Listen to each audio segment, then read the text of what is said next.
10 साल से भी ज्यादा समय बाद उस आदमी के 2 जुड़वां बेटे बड़े हो गए थे।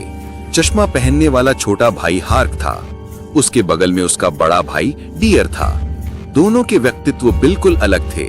बड़ा भाई हमेशा घमंडी, दबंग और अविवेकी रहता था, जबकि छोटा भाई कायर और डरपोक था, जिसे लगातार धमकाया जाता था। कभी कभी हैल पलटवार करना चाहता था, यहाँ तक कि अपनी माँ की गेंद से अपने भाई को मार डालने के बारे में भी सोचता था। बेशक वो बस यही सोचता था, क्योंकि वे बचपन से ही एक दूसरे पर निर्भर थे और उनके पिता नहीं थे। उनकी माँ को याद आया कि उनके पिता सिगरेट का एक पैकेट खरीदने गए थे और वापस नहीं लौटे। घर पर बस कुछ कबाड़ छोड़ गए। हालांकि उनकी माँ को लगता था कि उनके पिता ने परिवार को छोड़ दिया है, फिर भी उन्होंने उनके पिता की निजी चीजें नहीं फेंकी। बाद में दोनों भाइयों ने उत्सुकता से पुरानी चीजों को खंगाला और अचानक एक नीला डिब्बा मिला जिस पर लिखा था स्ट्रीट परफॉर्मर का बंदर, और नीचे छोटे अक्षरों में लिखा था ये जिंदगी जैसा ही है।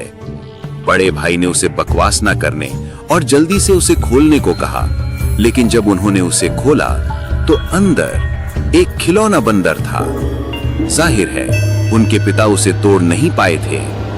दोनों बच्चों को इसके पीछे का राज नहीं पता था। जब उन्होंने पीछे एक यांत्रिक चाबी देखी तो बड़े भाई ने बिना सोचे उसे कुछ बार घुमाया।